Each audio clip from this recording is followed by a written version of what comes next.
seconds.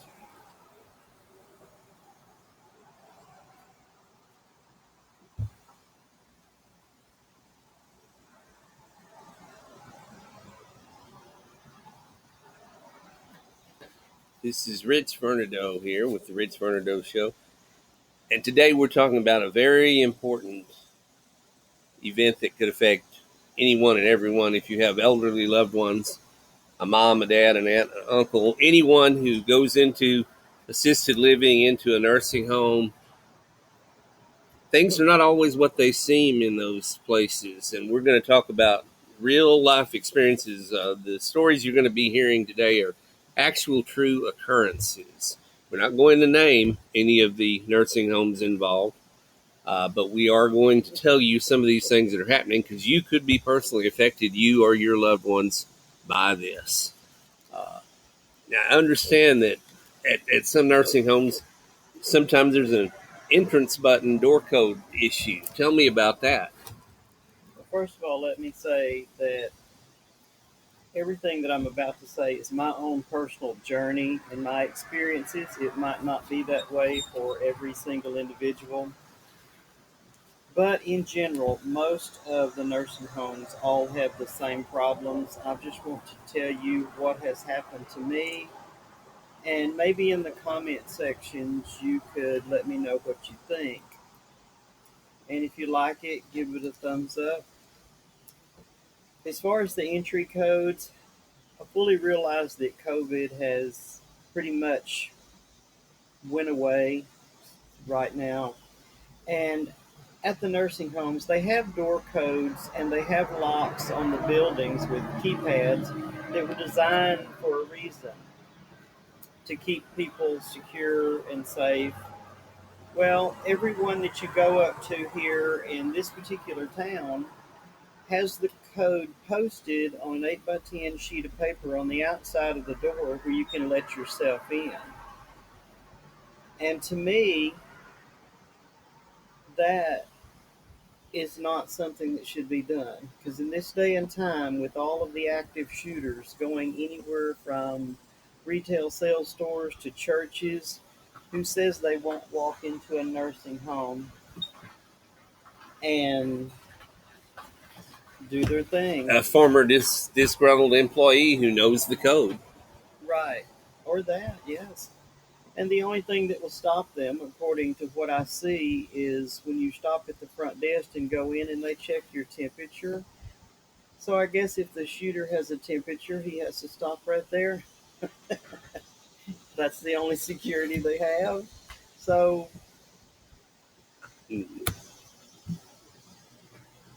Yes, that a former employee or something like that. Yes, sure. So, my opinion, the door locks are there for a reason, the keypads are there for a reason. Use them absolutely. before something happens. Sometimes when you're going to be placing your loved one in a nursing home, you'll get first impressions of a place from the lobby, from the smell, from the lighting. Even tell us a little about first impressions. Well, when you first walk into the facility that you're thinking about, don't let all of the crystal chandeliers and the potpourri that's being piped in that you smell, Yes, because the front part, of course, they're going to keep it as clean as possible. yes, If you really want to see what the place is like, go on the weekend, later in the afternoon, then you will see what it really looks like. But no, don't let first impressions be what is your deciding factor about putting someone in the home, because it's sometimes it's smoke and mirrors. yes. Sometimes the first impressions are engineered to make a good impression on Exactly. people, but what's Yes. behind the scenes may be very different, as you're going to Exactly. tell us today. All right, let's talk a little about what happens to many elderly people who enter nursing homes. And that is, in advanced age, a lot of them begin to have dementia. There's mental evaluations that help reveal that. Can you tell us a little about that? Yes, my mom was placed into a wing or hallway of this facility that was for dementia patients. And she had severe dementia, but she wasn't violent. And if the patient becomes too much trouble for the facility, they will over medicate them, dumb them down, lull them down, and if worse comes to worse, they will send them off what's known as a mental evaluation at a facility somewhere else, usually in the Fort Worth, Dallas area. Mm-hmm. And they will do this and sometimes not let you know that they do it. They did my mom that way. They sent her off for a mental evaluation. They pumped her so full of lithium she came back practically in a coma and couldn't hold her head up. They brought her back in an ambulance. I called out there the day that she would be back from this facility that she stayed at in a week in Dallas. And they said, "Oh, there's no use in you coming today because she's not very responsive." And of course, I got in the car and I headed straight out there. And what I saw when I got out there was somebody that was laying there doing what I call the death rattle. And if you're unfamiliar with that, that's a sound that someone makes. It's labored breathing, usually shortly before end of life. And so I just went off on everybody in that wing. And the ambulance came, the paramedics looked at me and said, "How long has this woman been this way?" And I said, "This is the way they brought her back from Dallas." And they said, "Oh, we see this sometimes." And they said that it's a good thing that you called us because she probably wouldn't have made it through the night in this condition. So they took her to the emergency room at that point. Later on, bringing her back to the facility. After that, she contracted COVID in the facility from a nurse that had COVID that actually called me and told me that she was the only one in the building with COVID and she had accidentally infected my mother. Wow. Wow. So you never know, but at least she was honest enough to say, "I was the one that did it and I know I was the one that did it." Wow. Those are sobering thoughts and very frightening to anyone who has a loved one in a nursing home. A lot of the personnel that work with people in a nursing home, the nurses' aides or what have you, name tags should be a very important thing. Why are they not always wearing a name tag? And how can someone be held accountable if you don't know their name? What's going on with the name tags? I asked an administrator in this last facility that we'll be mentioning in this recording, and he said he didn't know what was up with that. Maybe they were lost, stolen, or people switch it out and somebody wears somebody else's name tag. And I let him know that it would be nice to know what was an aide, what was an RN, what was a coordinator, or anything. Usually the higher ups wear the name tags, but the nurses, the RNs, all of that, they do not. In all of the facilities that I've been in, which is three of them in this town, the name tags are absent. So if you see no name tags when you go into a facility, ask why. Because if you can't tell who it is, you can't do anything about it if something's wrong. There ought to be a state regulation requiring that they wear name tags at all Hmm. times, you would think. You would think it's in place. What about if a patient there needs a nurse? What about the nurse call buttons that are in the room?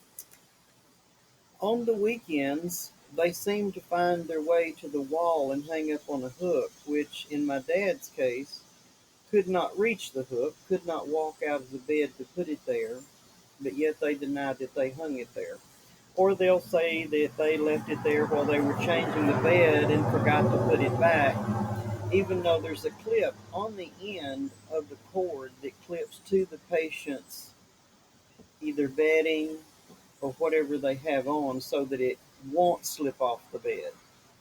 But always check each time you visit your loved one and see that the nurse's button is being put in the proper place and that it's within reach. And also, just a side note, there's no way that they have of knowing when you press the nurse button other than a light that lights up, a small dim light outside each room, that you need help. There's no buzzers. There's no sound at the nurse's station. They simply have to look down the hallway, and if they see a light, that's when they respond. Boy, that needs to be upgraded. Yes. A lot of the patients need help when they're being fed at each meal. Not everyone can feed themselves adequately. Tell us about that. My dad had fallen and he had a fracture in his back, and that left him to where he had to have some assistance feeding himself. Plus, he has a issue with his esophageal area, Oh, yeah, the and esophagus, yeah. yes, and so you have to almost be present there as much as possible, especially around mealtime, because I have saw that most attendants will just push the cart in there and leave it and come back and get it and never come back and help them, even though they say that they will, and they have plenty of staff to do that in those facilities, especially in what they call the skilled unit. There's two different parts of a nursing home: the skilled unit, which is supposed to be temporary patients that end up going back home, recovering from strokes and so forth, and then there's the community, which you're there permanently available. There is two doctors and one nurse practitioner in this town, and they pretty much have it wrapped up. The one doctor that I'm referring to charges mileage to drive to each facility Mm-hmm. to see each patient.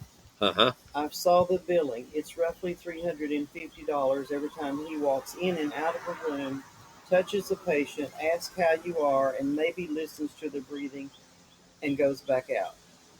That's it. And then he just receives all the calls to change medications, Wow. mainly from the direction of what the nurses are telling him to do. Uh-huh. So you're limited when you go in. Most primary care doctors will not go to a nursing home and make routine rounds. I don't understand that exactly why, enough to say why that's going on. So I'll just leave it at that. You're very limited to your doctors when you go in there, and if you don't like them, you're basically just stuck with them. It almost sounds like a lot of nursing homes are basically being turned into hospices. Yes, yes. On the economic issues here, I know that with any office, there's a lot of paperwork involved with Medicaid.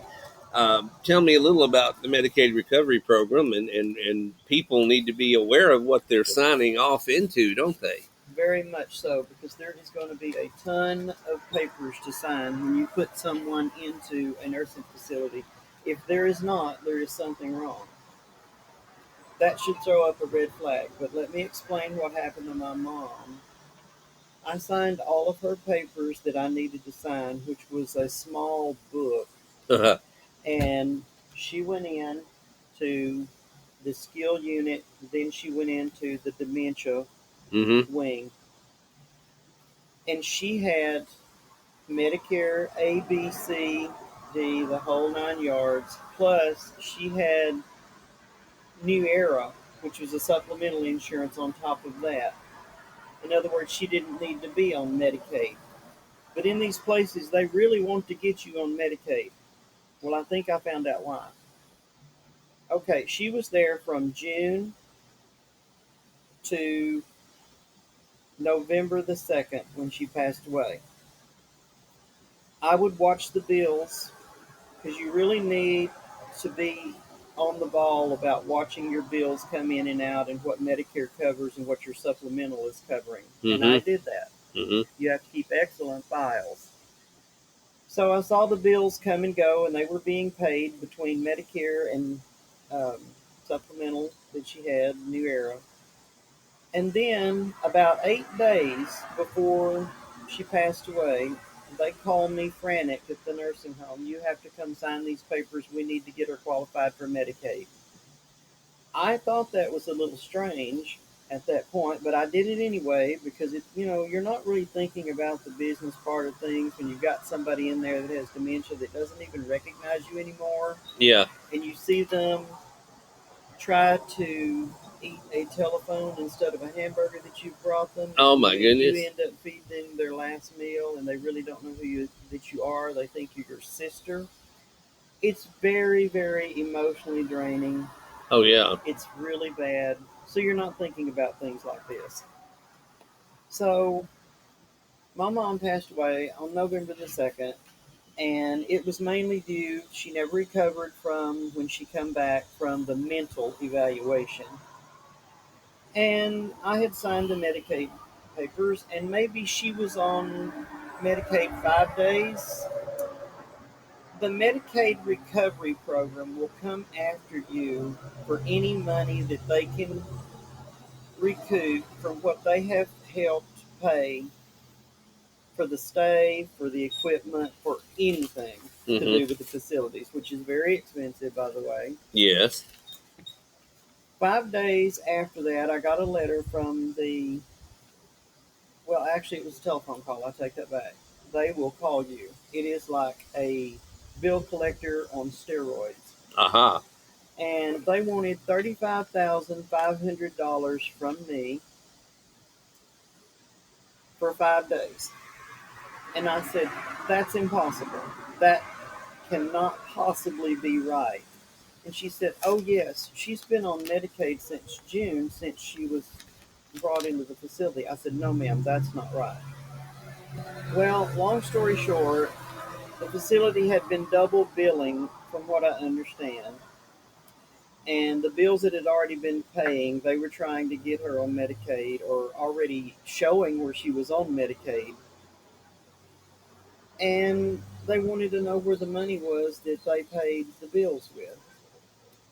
And just a side note, if you have property, land, house, anything like that that you think that someone may inherit to you, get them to sign it over to you 5 to 7 years before they get into their declining years. Mm-hmm.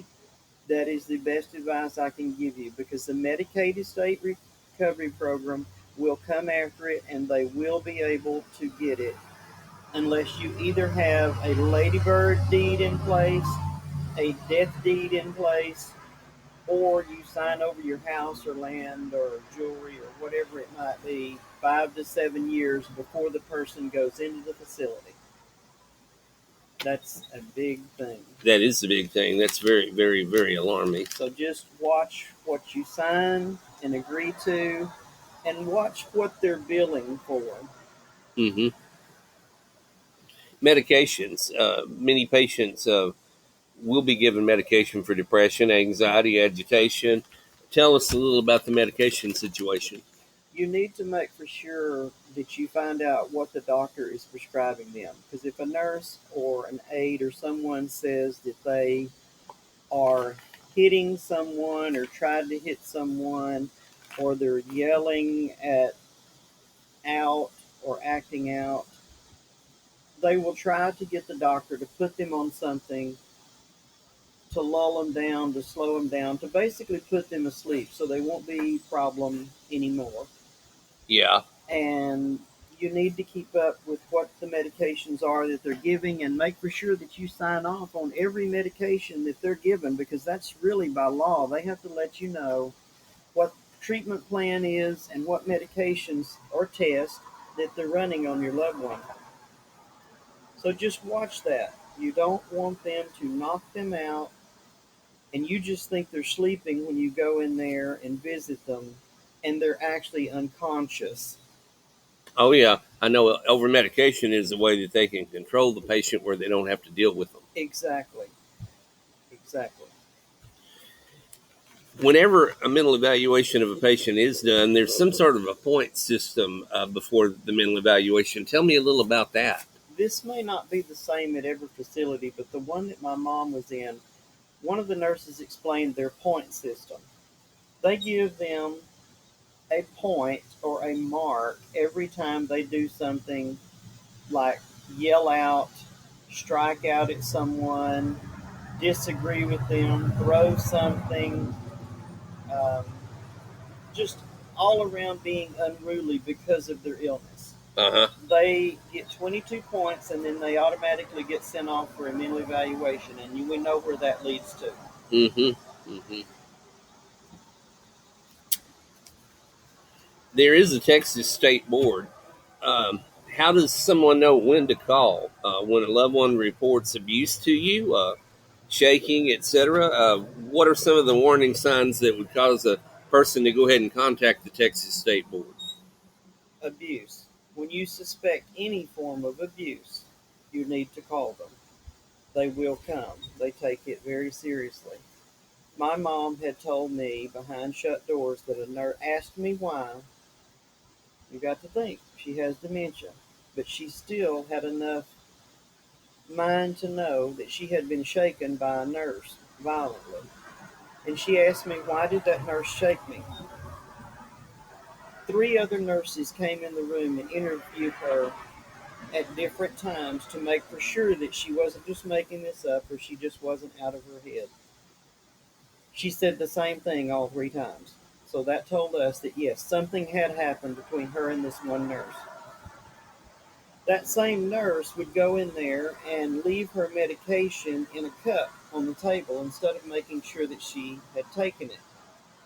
Which, with drugs like that, you have to make for sure that they're going to take it. Because I know that my mom did not want to take any mind altering, mood controlling, or stabilizer type drugs like that younger in life, Uh-huh. much less now. Yeah, yeah. Well, lo and behold, I found her medication that she was dumping the cup into the bottom nightstand drawer. There was all kinds of controlled medications in her nightstand drawer instead of in her body Wow. because the nurse never caught it. She would leave the cup in the room and turn around and walk off because she didn't want to fool with them. You talked a little bit earlier about skilled unit, a hallway, a wing, or a general communication area for permanent stay, and there's up to 21 days to 100 days. Tell us a little bit about that as far as following up on the Medicare Medicaid situation. This will have to be a follow up, but from right now, what I understand is Medicare covers up to 21 days, 100% in a skilled unit. I see. After that, you can go 100 days in a skilled unit, but it doesn't cover everything 100%. That's where you need something to kick in to to catch the other percentage of it. Because right now I'm going through. My dad is in a facility. He's been in there now for a month, and they're saying there's a bill that's already built up in the amount of over $700. He's been there maybe 2 weeks, and they're telling me that because he used his skilled unit days at one facility, the one that was abusing him, that I had him moved out of, because he ended up in the emergency room over that unit because they let him become so impacted. But I'll mention that a little bit later. Okay.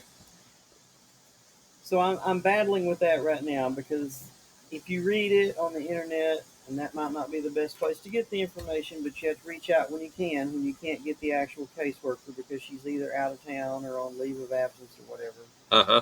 Which that's kind of the way it works out a lot. It's kind of convenient for them, isn't it? So if you're in the hospital 3 consecutive nights, to my understanding, the coverage starts over again from day one, but I could be wrong. That's why I want to do a follow-up video on what I found out on just that one part. Absolutely. We'll do another episode devoted to that. But make for sure and ask up front what will be out of pocket. Mm-hmm. And I know when you're putting someone in that you're not thinking about this. Right. I understand that. Right. But believe me, it's very beneficial to find out what kind of unexpected bill that you will be responsible to, especially if you're the only sibling, or in my case, the 2 sisters have been completely disinherited. And so that leaves the bills to you to pay once they're gone. Yeah. So make for sure that you know what to look for that might be waiting around the corner, I guess you could say. Absolutely. We talked a little earlier about different forms of abuse and neglect. I understand that in many facilities, bed sores, pressure ulcers can be a problem. And if there's a problem with the wound care and with the body turning the patient over frequently. Tell me a little about that situation. Well, from what the wound care nurses and nurse practitioners tell me, that skin breaks down very quickly when it is not turned on a bed, mean repositioned. My dad now has two huge ulcerations on his heels that are black and blue. They've been there now over a period of about 3 months. They were caught at the first facility, which just put some iodine on them and tried to dry them up. Uh huh. There has yet to be an x ray done on them, because if they get to the bone, Uh huh. you could possibly lose a limb. They can get anywhere on the body, especially on the back or the buttocks or your heels. Any part of your body that's contacting the mattress, Hmm. it can cause this, and you have to watch it. They're supposed to do skin assessments in these places. Some facilities are on top of it, some are not. So that's why when you go in, you visit your loved one, look yourself Yeah. and do it yourself. Don't assume that it's happening, because it might not be. I just found that one day when I was in there. Wow. That's alarming. That's something everybody should be aware of. Mhm. I understand that some patients have issues that they may require adult diapers, bed pads, or urinal bottles. Can you address that issue? If you see that your loved one needs special attention, care needs like that with diapers and especially the urinal bottle, make sure that it stays in the room. And it's not going to do any good sitting on a shelf in the bathroom for a patient that can't get out of the bed and really needs to go to the restroom. And he mashes a button and it lights a light in the hallway that nobody can see, especially on the weekend. Mm-hmm. So if you're in there visiting, check the diaper to see if the bed is saturated, which is what I have found numerous times, Oh, or the goodness. diaper is in desperate need of changing. I guess it's very, very, very important to make sure and tell the facility about your loved one's personal backstory at home so that they know what the situation is, what their personal needs are. Uh, that's where you need to talk, I guess, to the director of the facility. Yes, you need to go directly to him or her. Don't talk to anyone else, because I found they're just going to blow it off. So go directly to him or her and say, hey, I think your facility has a problem. This is what's going on. Can we address it? Because it can turn out badly that way if you don't. And it's important to meet with the director and not just that bubbly person that takes you on a tour of the facility. Right. When you first go into the facility, they're going to locate the man or the lady that's assigned to put out the first impression of the place. Yeah. And when you go into these places, I almost feel like they're selling me a vacation. Mm-hmm. And they are showing off the best parts of the place. And that's what they do. It's a money thing. Yep. They, Yep. they want to put that out.